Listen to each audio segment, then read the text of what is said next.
I'm Jeremy Becker, and I'm from Kelowna. Well, I grew up in the Okanagan. I moved to Vancouver last year, and now I'm sort of like part-time between Vancouver and Kelowna.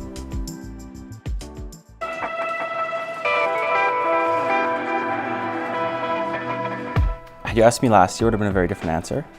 My response used to always be, that's something some people struggle with. And I always thought, I was different.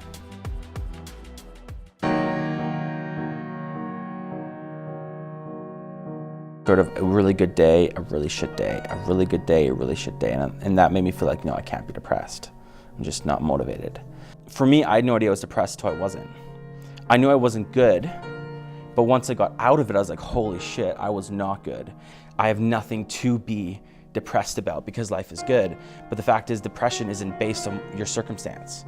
And I don't even know what caused mine. I don't even know what the root was. It sort of just like hit me, and I didn't realize that till I was out of it.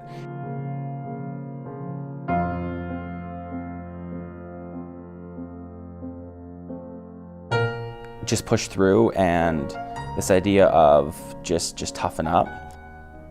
It's the concept that when you struggle with mental health, you're weak. And that's not true. I feel especially amongst men, it's that sort of thing of like, I'm the leader of the family, or, historically that's the role the man carries. And so you feel like you can't express a moment of weakness. And that's just wrong, because, that the truth is, struggling with mental health doesn't make you weak. Some of the people that I know in my life personally that struggle with mental health or anxiety or depression are some of the strongest people I know.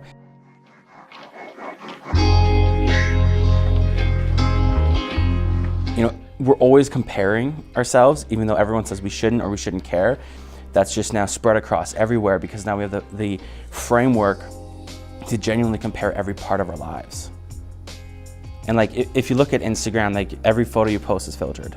And like every photo I post is filtered, both visually and contextually and story-wise, because nobody posts their failures, truthfully. We're seeking acceptance. Everyone seeks acceptance.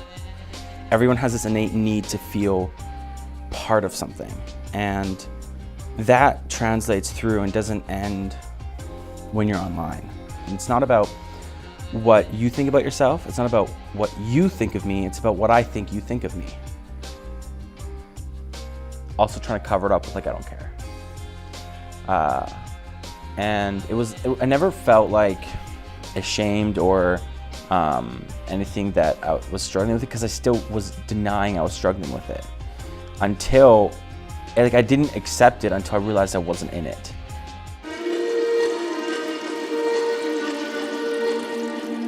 Just being somewhere different and being in an entirely different sort of visual, mental, everything was different, all the simulations. Like I went to Australia, everything's different there.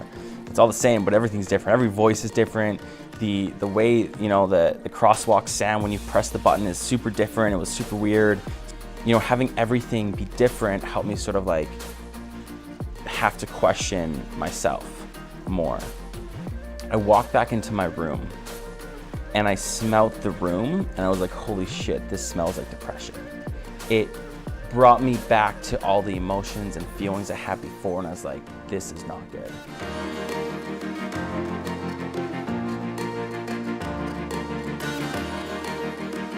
And I think for me a big part was rest was really important in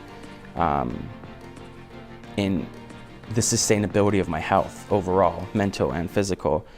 And so what I'm starting to do is like not look at my phone for the first hour. I'm not listening to music, I'm not reading, I'm not doing any inbound. I want to spend the first hour of my day with me. I want my own thoughts, I want my own sort of direction in what I'm doing. Like a half hour a day to just walk.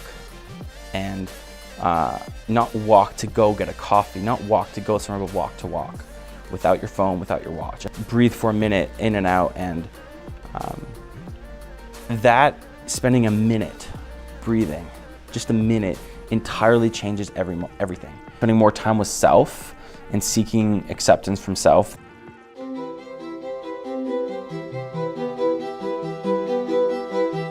And then it's just this immense amount of pressure I'm putting on myself where I got to the point of F it. I just don't give a shit. But I did. But I said I didn't. But I did. But I said I didn't. And I think breaking it down and taking a moment, planning it out. You know, I used to be a lot more structured of a person, than I went through a long time of like, wing it, let's do it all, which is great. It's great to be flexible, but now I'm going back to like, no, let's plan it out. Let's structure it. Let's grab out the spreadsheets.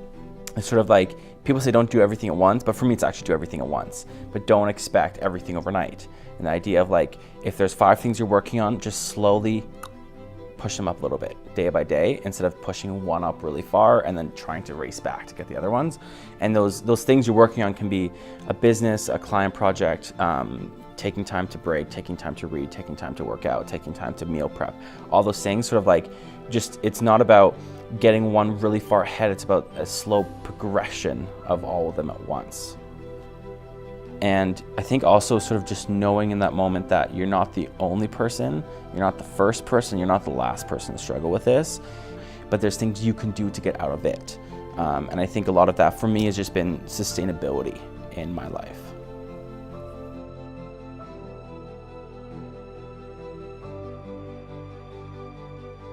There's some emotions you have to figure out how to work through.